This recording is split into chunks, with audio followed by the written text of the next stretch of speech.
Good evening, Luke family. Welcome. Welcome.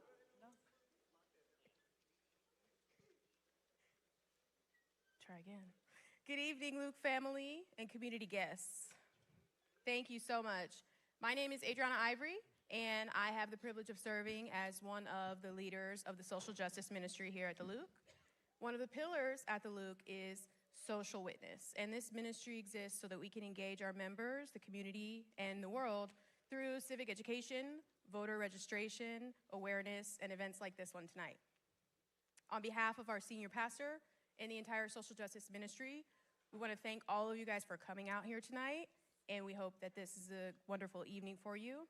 One more thing, if you can scan the QR code that will be on the screen and enter your zip code so that we can have that information to provide more events like this for you all. Thank you. And good evening, family. I'm July McShay, and I also have the privilege of serving as a leader on the social justice ministry here at the Luke. My professional and personal passions are rooted in advocating for and educating our communities, which makes tonight so special and so important. It is our hope that each of you leave here informed and ready to vote on January 31st in this historic runoff election. As I prepare to take my seat, I'd like to acknowledge some people in the audience this evening.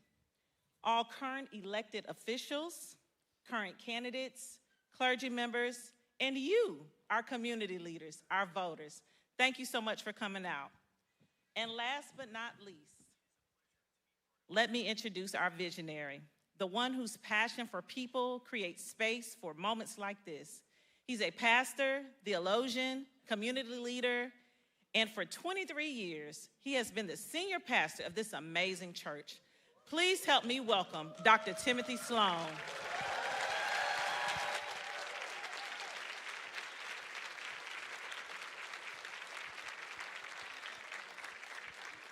Good evening and welcome. Incredibly grateful to have so many of you who are sharing with us on tonight in this most important conversation. This is critical for us because we want to make sure that we're engaged in the conversations, that we're also active and participants in the process. We want to make sure that the voice is heard in this community and that we're also continuing to inspire future generations to make sure that their voice is heard as well. We're excited tonight that this is being hosted at the Luke Church because we sit squarely in this 18th Congressional District. We're clear about the gerrymandering efforts and we recognize what is happening. But we also have a deep love and passion for this community and this city.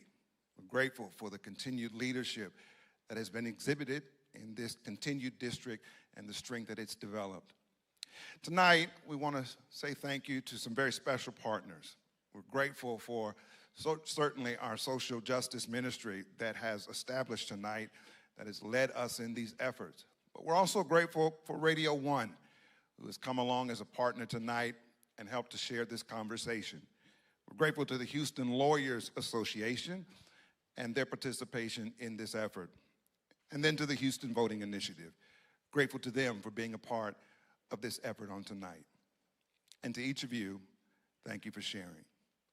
Let's begin with a prayer. Our God of creation and eternity, how grateful we are tonight.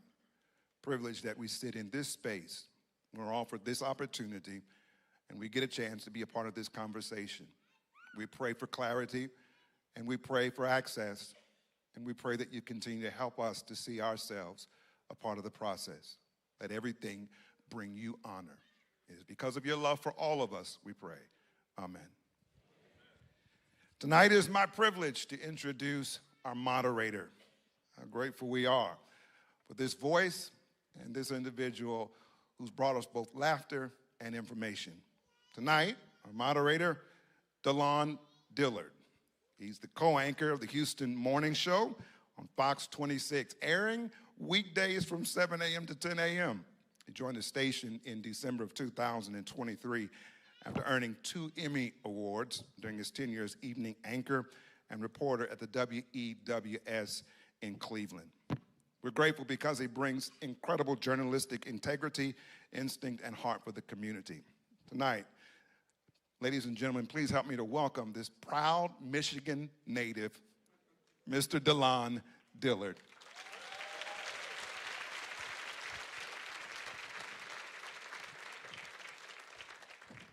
Good evening. Well, I'm with the Saints tonight, so let's just keep it cool. Praise the Lord, everybody. Truly, I do count it a privilege and an honor to be before you here today. To Pastor and Lady Sloan, God bless you. Thank you so much for the invitation. I truly count it a privilege, and God bless each and every one of you for being here tonight. I do want to run through the rules here for just a second. So here is how this program will go tonight. There will be opening statements. That will be 1 minute per candidate. Direct questions, 1 minute per candidate. Including the leading responder will also have an option of a 30-second rebuttal if they do so choose. There will be follow-up questions as well. That will be 30 seconds per candidate with no rebuttals. Specific candidate questions will be 90 seconds with no rebuttals.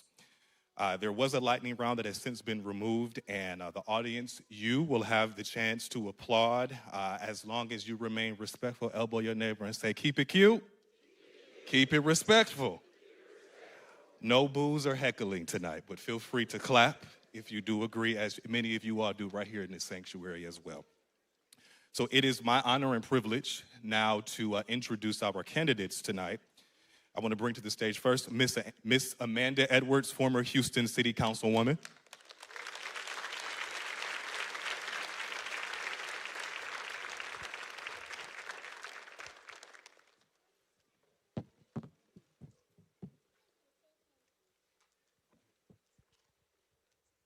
And it is also my privilege and pleasure to introduce Mr. Christian Menifee, former former Harris County attorney.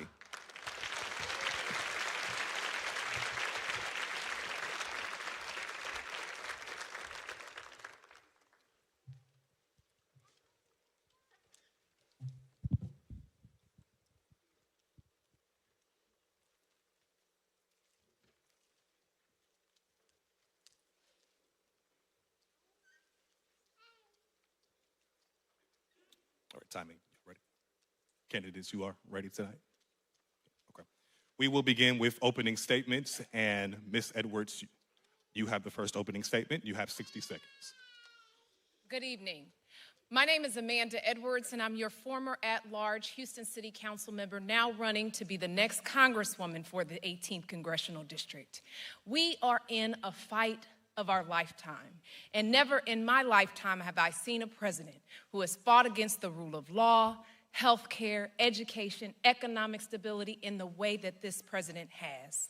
I'm running to be the Congresswoman so that we can create an 18th Congressional District and broader community where every single person in it has the opportunity not just to get by day to day, but to truly thrive every day. When I was growing up, my father got sick with something called multiple myeloma that took his life when I was a teen. And I learned firsthand that issues of health care are matters of life and death. We need folks who are going to be able to lead this community alongside the community, but also have the experience to bear to get the results our community is looking for and deserves. I will be that candidate and Congresswoman. Mr. Menifee. Good evening. I'm Christian Menifee, and I'm running for Congress because it was a thoughtful, it was a compassionate, it was a helpful government that gave me my fair shot at the American dream. I grew up in a family that benefited from a smart government, from the WIC program putting food in our stomachs, to free lunch at the public schools that I went to, Wunderlich and Klein Forest, right here in the 18th Congressional District, to military down payment assistance, helping my parents buy their first house when I was in high school, to me going to college and being the first in my family to graduate because of a Pell Grant, to my brother surviving cancer only because of the military health benefits that fully funded his bone marrow transplant, and he's been cancer-free for more than 20 years. That's what a smart and a helpful government can do for you. And I'm running for Congress because I want that for every single kid in our country. But I see that we have a president and a Congress that's working to tear that down right now. As a Harris County attorney, I have never been afraid to take those folks on, to advocate for our kids and our communities, and I'm going to do that every single day in Congress. I'm looking forward to the conversation tonight. Christian Menifee. Thank you. Okay, our first question tonight. The 18th Congressional District will have been vacant for 332 days on January 31st when voters decide who will be the next U.S. representative for Congressional District 18. If elected, what is the single issue you will champion in your first 100 days? Ms. Edwards, you have the first question. You have 60 seconds. As I mentioned, when I was growing up, my father was diagnosed with multiple myeloma that took his life when I was a teen. I asked my father what would happen if his health insurance, what if they said no to the life-saving treatments that he needed? And he would just look at me and say, well, we would just have to figure something else out. I knew then, just like I know now, that was the wrong answer. And the right answer should have been that we have access to affordable care that everybody can utilize in order to achieve their opportunity to thrive. When I get to Congress, my first priority is to make sure that we are extending the health care subsidies to be available for the Affordable Care Act that is currently being used as a political chip in this game. In addition to that, we have got to restore funding to some of our most critical infrastructure investments that we need in our community so that we can keep our 18th Congressional District safe as well. It's critical that we recognize that real lives lie in a balance.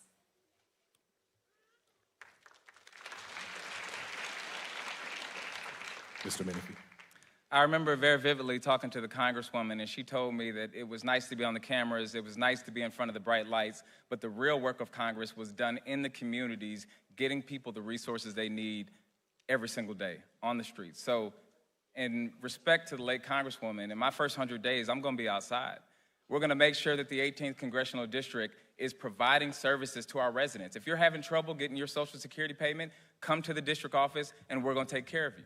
If you're a veteran who has been waiting in line for months at the VA hospital just to get treatment, come to the office and we're gonna take care of you. We're gonna restore the constituent services in this office because for far too long, almost a year, people in this district have been without a member, without an office to be able to take care of their needs at a constituent level. I'm gonna make sure that my office is in the streets, where the people are, taking care of their requests as a congressperson is supposed to do.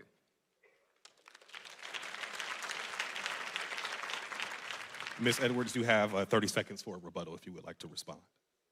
You know, this community has gone far too long without its voice, without its vote, without anyone to advocate for the federal funding that it desperately needs.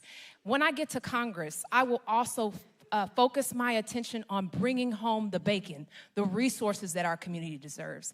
My background is in public finance, and I brought public dollars to public projects for years before joining City Council. It was on City Council that I was a part of efforts to bring home billions of dollars to our community. We need our federal leadership to be able to, on day one, bring home the bacon to this district. Our next question tonight involves health equity. You will have 60 seconds for this question. Congressional District 18 experiences stark disparities in maternal health outcomes, chronic disease, mental health access, and environmental exposure. What federal policies will you prioritize to advance health equity in CD18? And how will you ensure community voices most affected by these disparities help shape these solutions? Mr. Menifee, we'll begin with you. You have 60 seconds. I'm gonna do every single thing I can to address the maternal mortality crisis that we have for Black women in this country. And I experienced that in my own family. When my wife was giving birth to our youngest son, Malcolm, she had a pregnancy complication, and that meant that she was going to need to have a C-section. But when the C-section was happening, she was there on the operating table, something went wrong, and they pulled me in, and as I sat there, her blood pressure dropped to a dangerous level. And I looked in her eyes, and I saw tears coming from her eyes, because I knew that in that moment, she was asking herself, was she going to walk out of that hospital alive? Right now in this country, when a Black woman goes to give birth, she has to ask herself, is she gonna come out with an ailment that follows her for the rest of her life, or is she gonna come out at all? In Congress, I will fight as hard as I can to make sure that we have proper perinatal training so that these doctors aren't forcing Black women into getting C-sections because they don't understand our culture and our community. And I will fight to make sure that we are extending WIC and Medicaid postpartum, because right now it's only optional and the governor gets to decide, but Greg Abbott shouldn't decide if Black women survive in this country.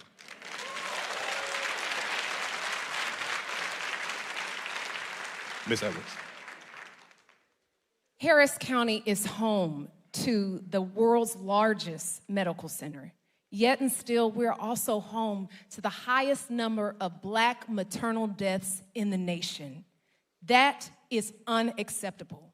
You should not have to be a celebrity like Serena Williams in order to intervene or have your doctor take you seriously in case of any complications you have after birth.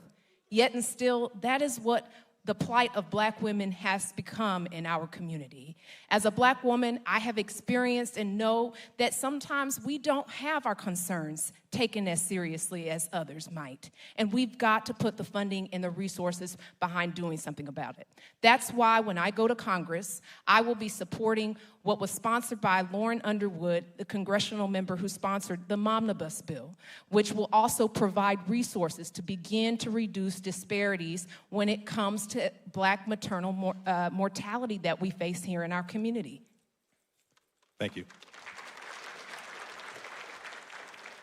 So both of you have outlined priorities, and obviously voters want just a bit more understanding on impact. What is one specific federal action or funding stream you would pursue in your first year that would measurably reduce a health disparity in the 18th district, and how would you track success? You both have 60 seconds for this question. We'll begin with you, Ms. Edwards. One of the things that we must focus our attention on right now in terms of reducing poor health outcomes for our community is the lack of affordability of health care. Right now, as we talk about health care, we're talking about the Affordable Care Act that needs the subsidies extended, but we're also talking about things like prescription drugs. I have talked to too many people in this district, too many residents who have had to ration their prescription drug, literally take their prescription in the morning and take something over the counter at night because they cannot afford it on their fixed income. Ladies and gentlemen, that is wrong. And we cannot continue to live in a country where we treat and turn a blind eye to those who need health care most. I will also be focusing on making sure that affordable drugs are available to seniors as well as people outside that cohort. We saw the president try to reverse course on the Finally, there was progress on this issue under the Biden administration with regard to prescription drug costs for seniors. We have got to take that seriously and go back in the right direction.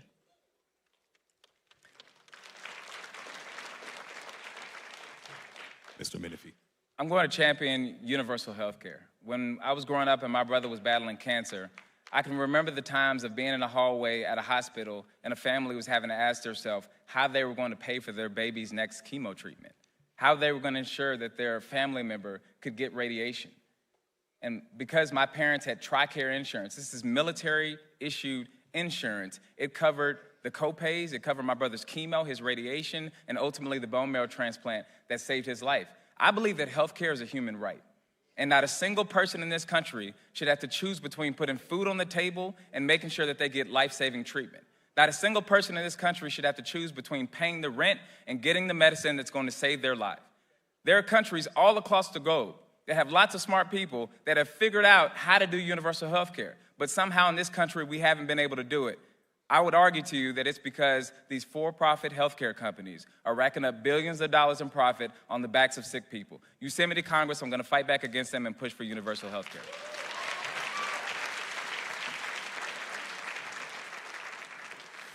In this changing mental health landscape, even using the phrase mental health in schools has become nearly taboo. CDC data from 2023 shows that 40% of high schoolers felt sad and hopeless, and 29% reported poor mental health, anxiety, stress, and depression. What changes do you believe are necessary to increase equitable access for children and youth to receive mental health support, care, and resources to increase positive outcomes? Mr. Menifee, we'll begin with you. You have 60 seconds. Mental health is an incredibly important issue in our schools. And recent studies have shown that many kids are now having more issues with anxiety and depression and suicidal ideation. Why? Social media. They're going online, they're saying everybody who they think has a better life than them, and it's impacting their mental health. And at the same time, mental health has become a dirty word in many communities and folks are not addressing it. In Congress, I will do every single thing I can to ensure that Medicaid and CHIP allows kids to get therapy, not just when the government feels like it's essential, but when there are early signs that it can be a problem for the kids later on. And I want to make sure we have federal funding in our schools to increase the number of counselors. Because how many of y'all went to a high school where there was one counselor responsible for 1,000 students? That's not how it's supposed to work. And I would increase funding for peer-to-peer support so that students can be empowered to know the signs, know the issues, and get their friends help when they need to have it.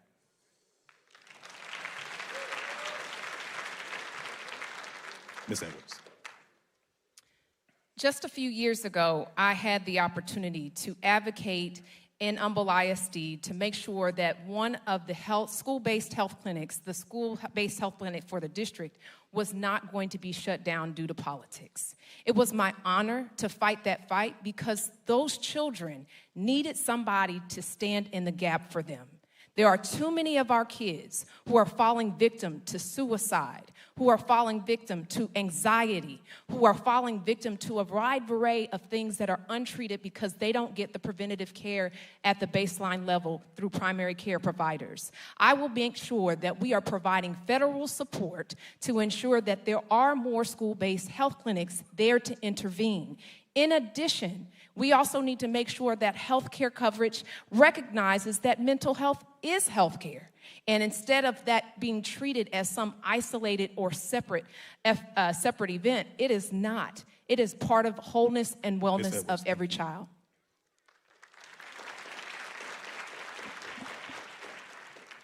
Congressional District 18 and many others are experiencing challenges making ends meet.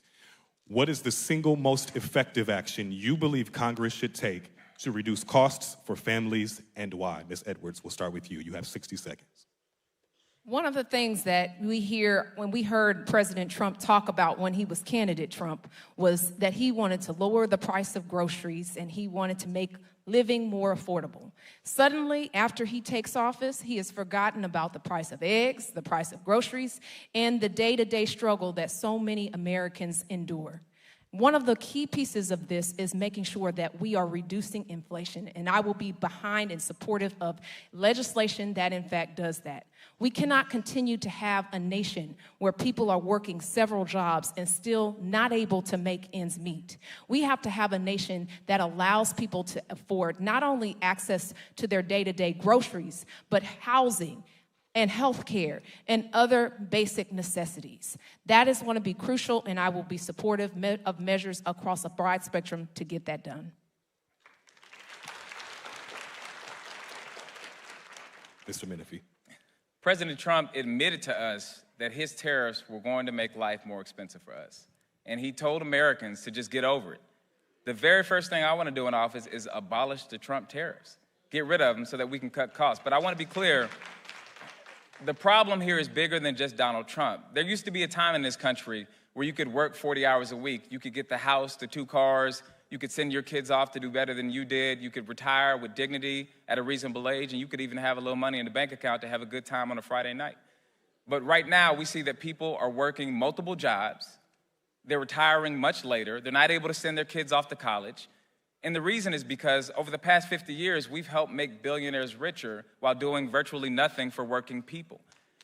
In 2007, I was working at H-E-B pushing carts, and I was making $7.25 an hour. There are still people in this country right now making that same amount.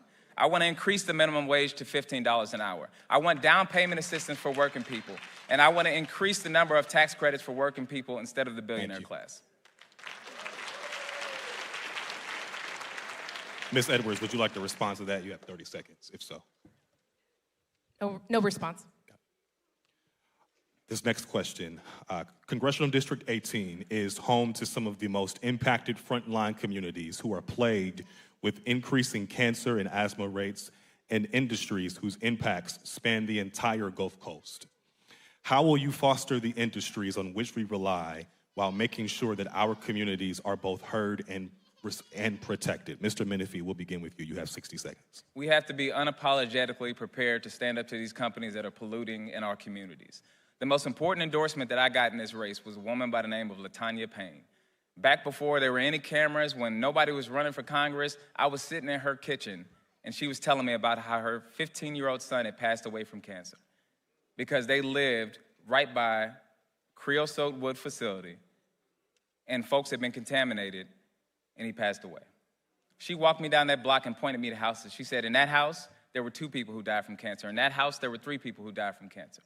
That's why I was proud to be part of the team of folks that got the EPA involved and took that away from the hands of the state of Texas, because they have done nothing for black people in those communities. But we have to be prepared to stand up and fight back against the concrete batch plants, against the metal recyclers, and against the oil and gas companies that allow this mass pollution in our communities. Donald Trump has cut the EPA budget by 50%.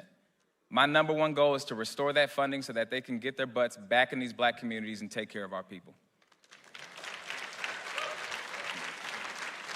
Ms. Edwards. With roots in Fifth Ward, it is troubling to have discussions about whether or not your family's incidence of cancer may tie back to the cancer cluster. But I've lived that experience, and one of the things that is even more troubling is that in the face of obvious evidence of this, we still don't have real solutions. When people are having to be moved out of their homes and having replacement, they are still not getting equitable outcomes. We have got to make sure that not only do we hold these entities accountable for the pollution that they have created, but also that they truly do remediate these sites. We continue to have people living, drinking, and engaging in communities that are contaminated. We don't monitor them sufficiently. We don't put money into EPA and enforcement, and that is wrong. When I get to Congress, I will focus my attention on making sure that we put the resources behind the EPA so that it can finally do its job. Mr. Menifee, you have 30 seconds if you would like to respond. The way that you know that I'll fight back against these folks when I get in Congress, because I have done exactly that as Harris County Attorney. When Greg Abbott out in Austin allowed concrete batch plants to have quick permitting processes so that they can stand them up in our communities, I sued them and the courts forced them to change the way that they do concrete batch permitting in the state of Texas. I have gotten these facilities shut down. I have taken them to court time after time because I'm passionate about making sure that every single community has clean air and clean water. I've done it as county attorney, and I'll do exactly that in Congress. Flooding continues to threaten homes, transportation, and economic stability in District 18. What federal programs would you prioritize to reduce flood risk in Houston, and why? Ms. Edwards, we'll start with you, 60 seconds. 8 years ago, 51 inches of rainfall hit our community. It was the second worst disaster in American history at the time, known as Harvey. I was in the houses. I was in the shelters. I was working side by side, trying to help our residents rebuild. One of the things that was most troubling was how people were being discarded. Their needs were being discarded, and they were being left behind. I had to get a New York Times article written for a resident by the name of Miss Caverna Moore so that FEMA would finally get her check. That's wrong, and it cannot be disaster recovery in our country. I will be the first person who will be advocating to fix FEMA and make sure it has resources and proper training, but also that we are bringing home the bacon, infrastructure dollars in a direct allocation so that our region can keep our families and community members safe. It does, you know, one thing that we can do, we can't stop it from raining. Your time is up. But Thank what we you. can do is keep it, we can't, oh, sorry. Mr. Menifee. There's a trauma associated with coming up in the Gulf Coast. I think about a friend of mine from college who had been dating his high school sweetheart for 5 or 6 years, and in one of our major storms, she was trapped in her car and she drowned. How many folks in our communities have a similar story? How many folks in our communities know somebody who has experienced a loss because of a storm? And when these storms come, people lose their property, their dignity, and sometimes their life. But there's another problem with this, and that is the state of Texas. Because after one of our major storms, the Houston area was slated to get at least $1 billion. But out of that total bucket of billions of dollars, Houston and Harris County got $0 from the governor of Texas. I was part of the team of folks that fought hard and got that zero bumped up to $750 million. But when I go to Congress, I'm gonna fight every single day to get FEMA restored, to make sure that money is coming directly to our communities and not having to pass through Greg Abbott in Austin, and making sure that we're prepared for the next storm and that after the storm happens, people can get back in their homes as soon as possible. Okay, we're going to transition here for just a second. We will give the candidates 5 minutes to reset, a quick water break. If you would like to take a step off the stage for 5 minutes, you can do that as well. We'll be right back here in just 5 minutes.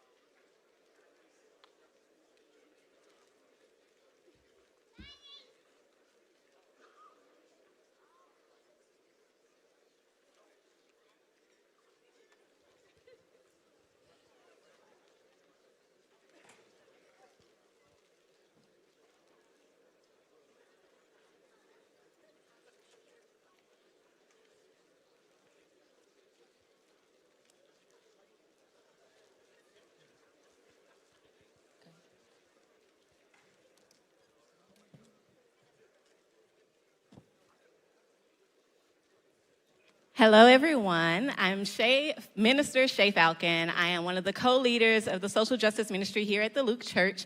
Very excited to be here. Social justice has been a part of my life, along with advocacy, inclusion, equity, since before I even had language for what social justice was. Being born on the same day as Martin Luther King, I like to say that it's just in my destiny. Today, I would like to recognize the social justice ministry and all the volunteers, if you don't mind waving, here in the middle section. Thank everyone for all of the work that we put into this. I would also like to give a special recognition again to the Houston Voting Initiative, who is one of our partners tonight, along with the Houston Lawyers Association.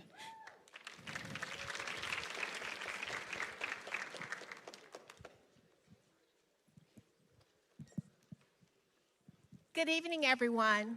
I'm Dr. Annie Johnson Benefiel. I'm the president and CEO of the Houston Voting Initiative, and I'm so pleased to see so many wonderful faces out here because one of the missions of the Houston Voting Initiative is to educate, empower, and mobilize citizens in marginalized communities of color who've been underrepresented and underserved in the political process. And as part of that, we want to ensure that people are educated, empowered, and mobilized so they can engage effectively in the political process through advocacy and voting. And that's why we're here tonight, to help educate the public. I'm proud to be a partner with the Luke, as well as the Lake Houston Civic Association, the Houston Lawyer Association, in order to bring such an important and effective program to you all tonight. And in 2 weeks, we would love to see all of you here again. Remember, early democracy is not a spectator sport where you have the luxury of sitting in this arena and watch as things unfold, but it's rather a gladiator sport where you have to get into the arena and you have to fight for the things that you believe in. So if you want equality, if you want equity, if you want justice, and you want voting rights, you have to fight for them. And going to the poll and voting in this election for City 18, as well as in the March 3rd primary, it's imperative that every voice is heard, every voice counts.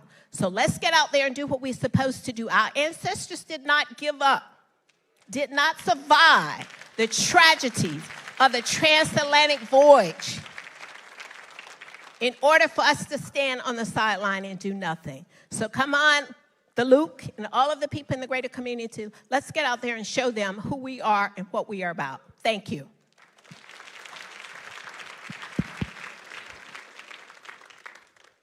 Hello, everyone. Hi, I am Elon Moore Jones. I am president of the Houston Lawyers Association, and it is a pleasure to see so many beautiful faces in here tonight. But I'm going to tell you a little bit about Houston Lawyers Association, because you're probably like, what? So, as president of Houston Lawyers Association, I have taken the helm of an institution here in Houston. We became into existence in 1955. We celebrated 70 years last year and are celebrating 71 years this year. Houston Lawyers Association, you can clap. The Houston Lawyers Association is the African American Bar of Houston. So what does that mean? The big bar, the Houston Bar Association, didn't allow black people, black lawyers, to become members. So out of necessity, our founders created the Houston Lawyers Association. Why are we important to today's event, you may ask? Both Amanda and Christian are members of the Houston Lawyers Association. Proud members have continued to support us, and we continue to support them. As well as the Houston Lawyers Association has 3 past presidents who have served as as representatives of CD 18. That's Sheila Jackson Lee. And Erica, I see you in the audience. That Addie Bernice Johnson, Sheila Jackson Lee. Sorry, I'm thinking wrong people. Sheila Jackson Lee, Barbara Jordan, and Craig Washington. All 3 of those individuals served as past presidents of the Houston Lawyers Association, and we remain deep deeply seated in CD18. So for those reasons and many more, we are invested in this race. We are invested in the health and wellness of the Black community, the political health and wellness of the Black community in Houston that is well positioned in CD18. So the Houston Lawyers Association is here for you to serve as a conduit of redress, to assist you in anything that you may need help with. We offer expungement clinics, estate planning clinics, et cetera, et cetera, et cetera. So reach out to the Houston Lawyers Association. We are at houstonlawyersassociation.org. If you have a question, if you're looking for a lawyer, if you're looking to get involved, you have a student or a child interested in becoming a lawyer, we offer mentorship. We offer scholarship opportunities and an amazing gala that will take place on May 2nd. So we look forward to continuing to be immersed in the community and represent on behalf of Black individuals in Houston, Texas.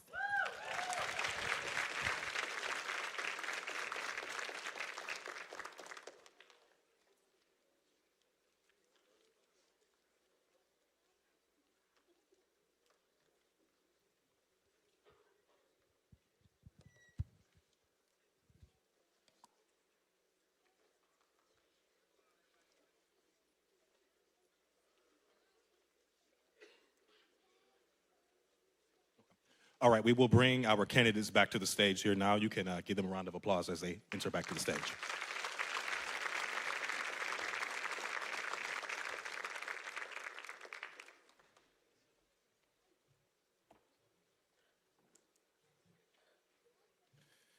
These next two questions will be directed at each of you directly, and each of you will have 90 seconds to respond to your own personal question that has been written, personalized to you.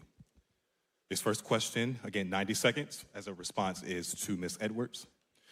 On July 18th, 2019, as you were finishing your first term as an at-large city council member, being first elected in 2015, you announced your campaign for U.S. Senate. Since then, you've ran for multiple offices in 2020 U.S. Senate, in 2023 Houston Mayor, and 23-24 Congressional District 18, and again in 2025, following the death of the late Houston Mayor and Congressman Sylvester Turner, which has brought us to today.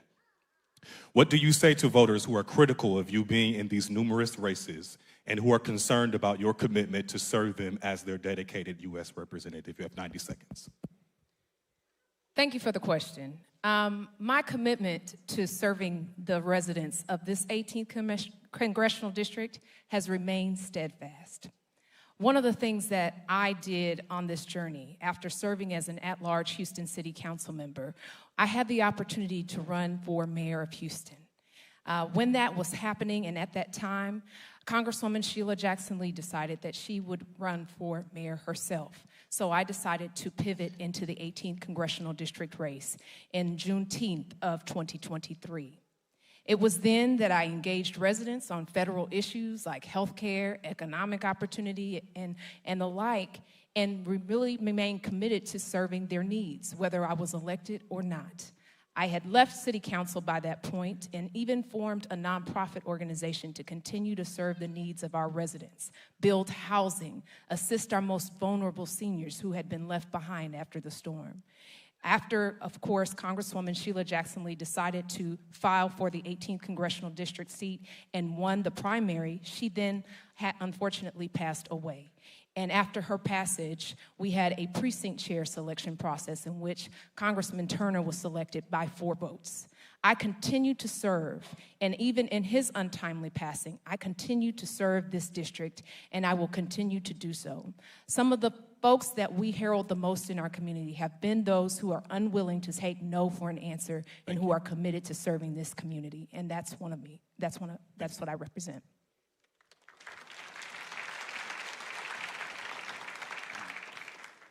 Mr. Menifee, last week your tenure as Harris County's county attorney ended. Many have been critical of your continued service as county attorney despite your campaign for Congress. You were first elected in 2020 as the Harris County attorney and re-elected in November of 2024. Just 4 months later, you announced your run for Congress following the death of former Houston Mayor and Congressman Sylvester Turner, which has brought us to today. What do you say to voters who criticize you for continuing as county attorney throughout this campaign and that are concerned about your commitment to serve them as their dedicated U.S. representative? You have 90 seconds. I'd say you shouldn't be concerned because I did what the law required.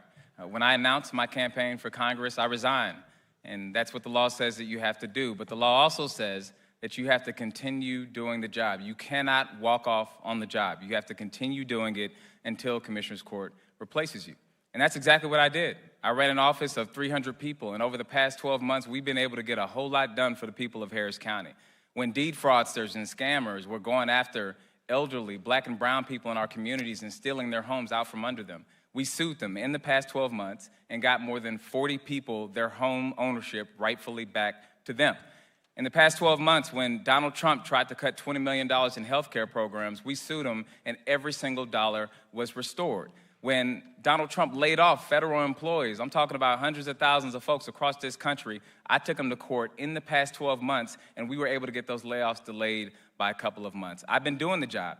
And frankly, this is commonplace in government. It's no different than when Barack Obama or Kamala Harris ran for president of the United States and was still able to be an effective U.S. senator at the time. And that's the job of a member of Congress. You got a 2-year term. You need to be able to continue serving your district while also running for Congress at the same time. You got to be able to walk and chew gum. I've shown as the county attorney that I can do that, and I will do exactly that when I go to Congress.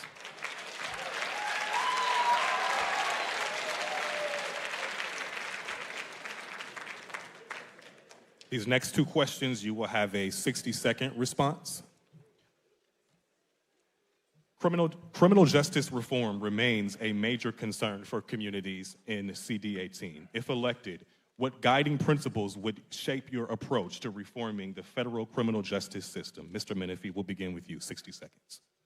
My guiding principle is we should be having law enforcement in a position to solve violent crimes and not in a position to harm young Black and brown boys because they are overstepping and dealing with nonviolent circumstances. Right now, there are a number of ways that we can put folks into our community who don't have weapons on them but are trained to help people when they're going through a crisis. We can use mental health professionals to deal with mental health crises because so many of the times we've seen where young Black boys have been shot, it's been in the middle of a mental health crisis. We can have violence interrupters, who are folks who are in the community, of the community, and are trained to go in and de-escalate and ensure that there's no retaliation when there's been an issue in a community. I want federal government funding that flows to law enforcement to ensure that they're in a position to block, to protect against, and to solve violent crime like human trafficking. And I think that's the best way that federal dollars should be used. The rest of our money should be focused on nonviolent intervention that ensures that our communities are protected and not brutalized. Ms. Edwards. One of the things that I think is critically important is when we talk about public safety, that every single person, no matter what their socioeconomic status, no matter what part of town they live in, should be served and protected by law enforcement. Not one side of town and not the other. It has to be for everyone. One of the ways and tools that you can utilize to get that done is the community policing model. In order for you to know the difference between Miss Johnson's grandson and someone who's come to do Miss Johnson harm, you've got to be a part of that community. You've got to know the residents. You've got to show up when it's not just answering a law enforcement call. So we have to make the requisite investment in making sure we have enough properly trained law enforcement officers that help to serve our communities. In addition to that, we have to put money behind our community policing as well as our crime intervention programs. We have seen those work here in this community, and I would be putting dollars as your next Congresswoman behind those programs as well. Thank you.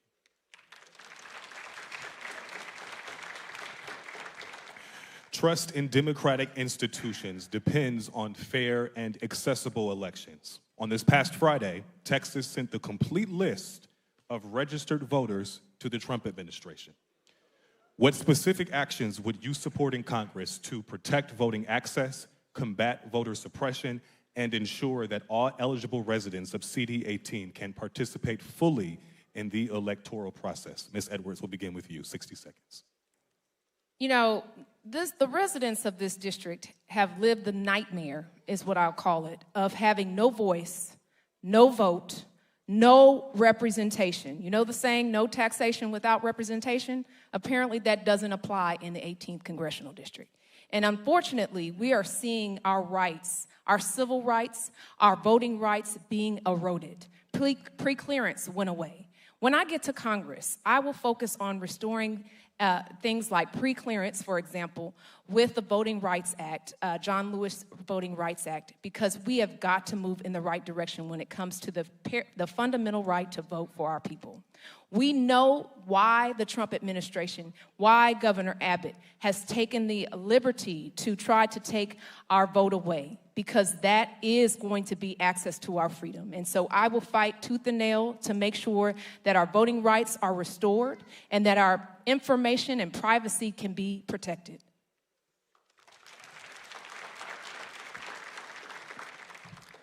Back in the day, a group of Republicans passed a law that made it more difficult to vote in the state. They closed down polling sites.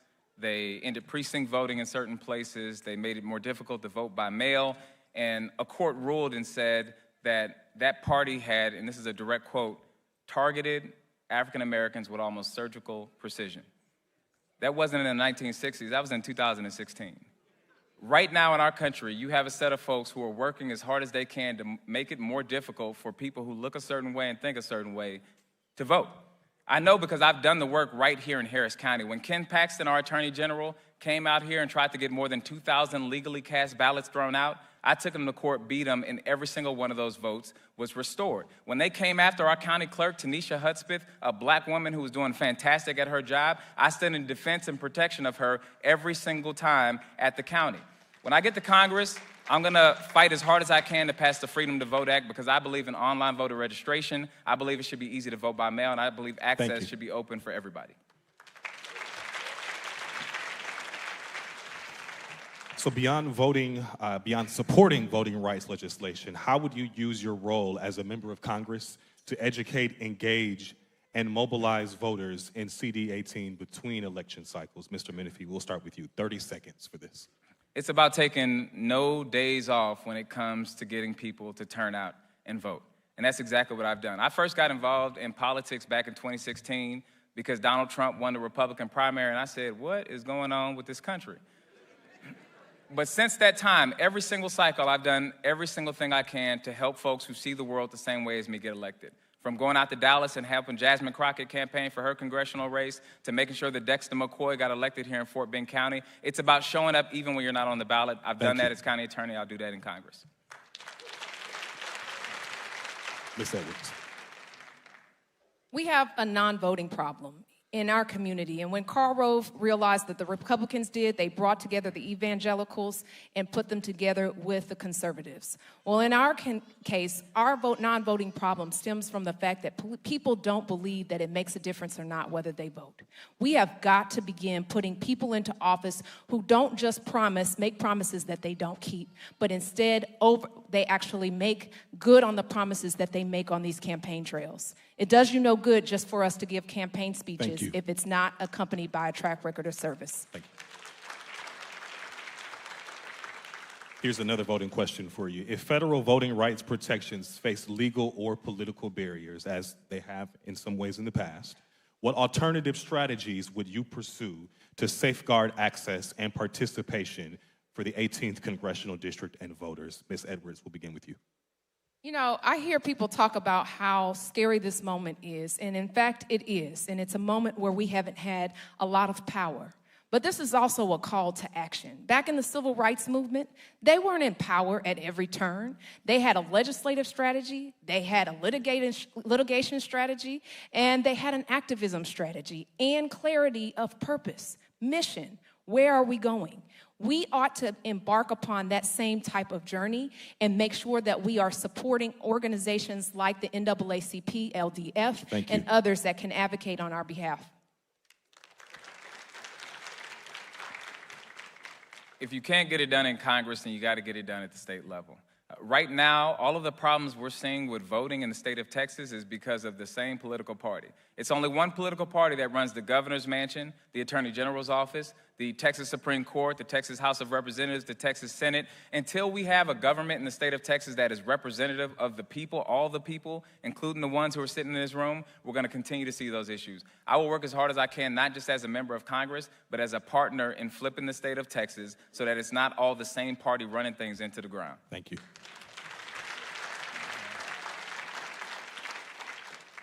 An October 2025 poll conducted by the Hobby School at the University of Houston showed that 44% of Houstonians in the 18th Congressional District's top concerns centers around civil rights and civil liberties, followed by jobs and the economy. What specifically can voters expect from you as our voice on the Hill as it relates to protecting our rights and liberties, especially during this time in our history? And what experience and abilities make you uniquely qualified to be the advocate? Mr. Menifee, we'll begin with you. This question is 90 seconds. Right now across our country, we see that the president and the Congress that is following him on a day-to-day are violating folks' civil rights all across the country.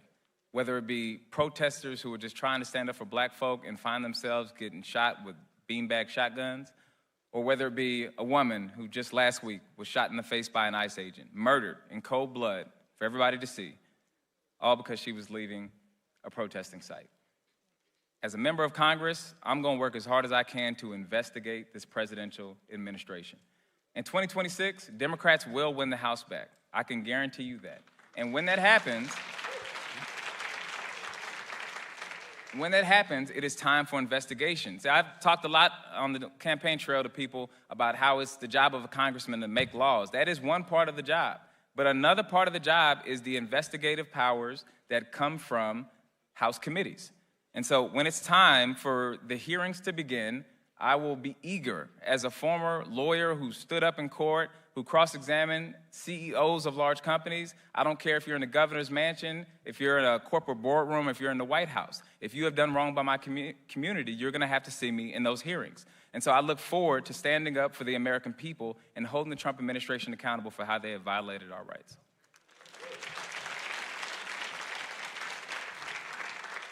Ms. Edwards.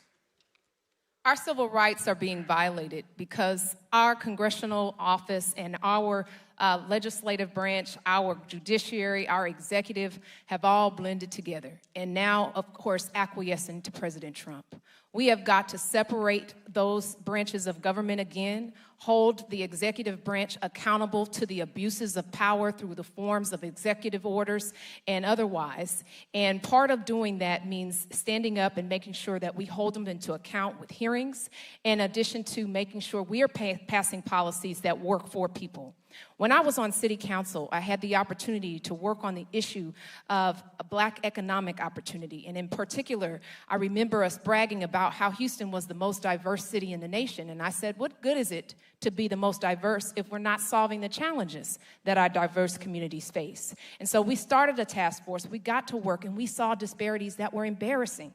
White-owned small businesses in our community were at $225 billion in sales and receipts. But when it came to black-owned businesses, we were only at 3.3. And that's not because we don't have small businesses. That's not because we're not entrepreneurs. It's a lack of intentionality, and it's a lack of leadership. So when I go to Washington, DEI will not be a bad word to me. When I go to Washington, we will be putting dollars into the hands of what's known as CDFIs, Community Development Financial Institutions, that lend to minority businesses at much greater rates so we can have equitable outcomes as well.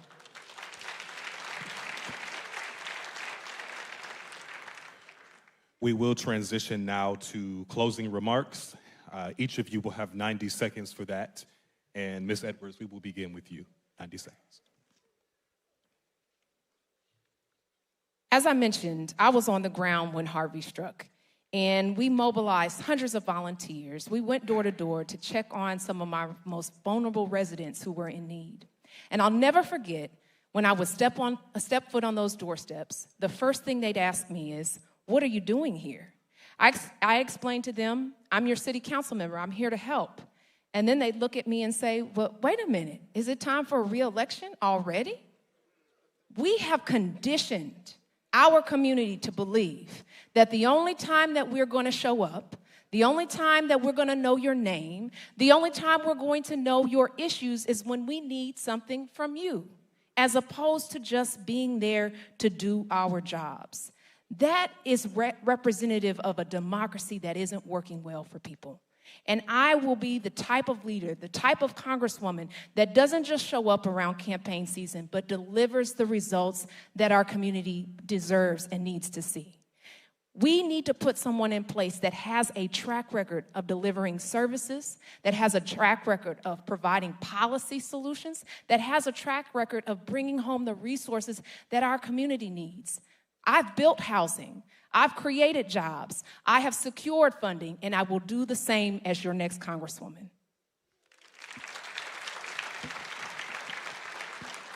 Mr. Menifee.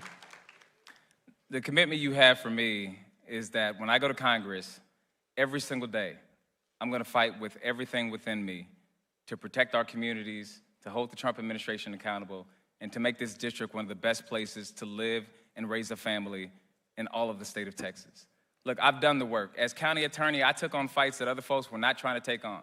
When I was 90 days in office, we had Winter Storm Uri. People were freezing and dying in their homes, and you had companies out there that were bumping up the prices of necessities like water and food. I started a price gouging task force and went after them, and we took many of them to court. I've been engaging in the fights against the President of the United States to protect health care programs. I have fought the governor to protect voting rights right here in our communities. I have gone toe-to-toe with large corporations trying to get our kids hooked on vaping products, and I've stood toe-to-toe with the heads of opioid companies for the mess that they peddled in our communities. I have done the work and I have fought the fights, and that's exactly what I'm going to do in Congress. Look, people run for office for all kinds of reasons. I'm not going to Congress to go to no galas. I'm not going to hang out. I'm not going to make friends. I'm not trying to have no luncheons. I'm running for Congress because I believe in my communities. I'm running for Congress because too long have we had a president who is trying to bully black communities, brown communities, people just trying to survive in this country. So the commitment you have from me is I'm not backing down from nobody. And every single day when I'm in Washington, D.C., I will stand up for our communities and for every single person in the 18th Congressional District.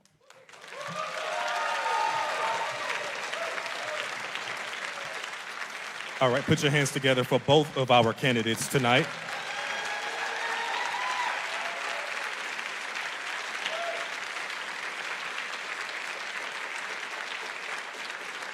And continue to clap your hands for yourself being here tonight as well.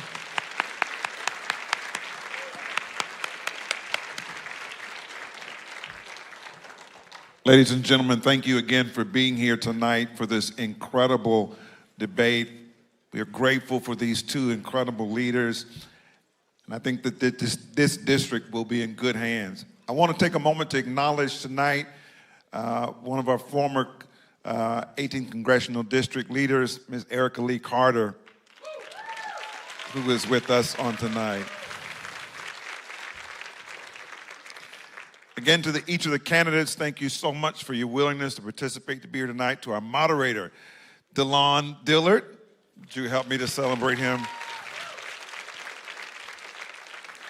Again, thank you to our partners, the Houston Lawyer Association, Houston Voting Initiative, and Radio 1. Praise 102.1. Is that Magic 102.1, 97.9 The Box? Thank you so much for helping to be a part of this on tonight. I want to invite you to join us again on January the 27th as well for a candidate forum. You're going to be able to hear from another 60 individuals who are going to be running for office as well. So we invite you to come back to share with us then as well. The candidates will be doing some media interviews momentarily, and then they will be accessible to you at 8:15 in the lobby. We invite you to share with them, take plenty of photos, and tell others about tonight. Thank you again.